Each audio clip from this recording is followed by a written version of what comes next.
Sir లోపలికి వస్తా. అయితే నేను చేస్తా.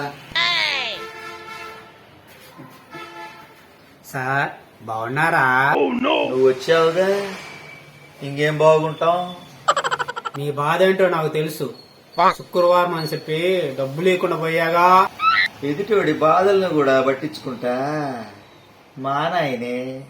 సార్ నేను మీకు 1000 ఇయ్యకుండా నేను ఇక్కడి నుంచి కదిలేదేలా. అయితే నా జోబులోకి ఈరోజు 1000 రూపాయలు ఖాయం.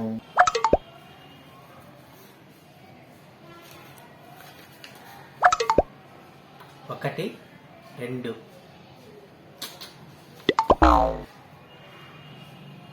1 2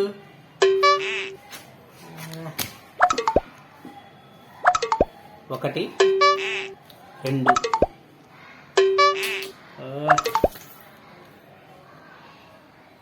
1 2 కలిపితే 1000.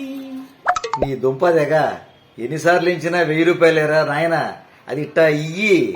సార్ తక్కువిస్తే నాకు కదా చెడ్డ పేరు. ఈయన గారికి పేరే లేదు, పైగా చెడ్డ పేరు ఒకటి. నాకు పేరు లేకపోవడం ఏంటి సారు? నా పేరు పనోడు, అప్పుడే చెప్పాగా.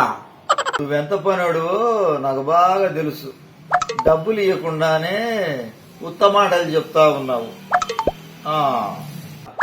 డబ్బులు చూపించాగా, నేను ఇయ్యకపోతే కాలు బయట పెట్టనీయవక. నిన్ను కాలు బయట పెట్టనీయకుండా ఇంట్లోనే పెట్టుకొని 3 పూట్ల మేపమంటావా అబ్బాయా? భలేవాడివే. అయితే నేను 1000 ఇచ్చేదాకా ఓపిక పట్టు. తమరు ఎయ్యి ఇచ్చేసరికి కలియుగాంతం వచ్చేటట్టుంది. నీకొక నమస్కారం, దయచేయ్యా. భలేవారే సారు, నేను 1000 ఇచ్చేదాకా ఇక్కడ నుంచి కదలనుగా. నువ్వు కదలకపోతే నేను కదులుతా. వీడెక్కడ దొరికాడు రా బాబో.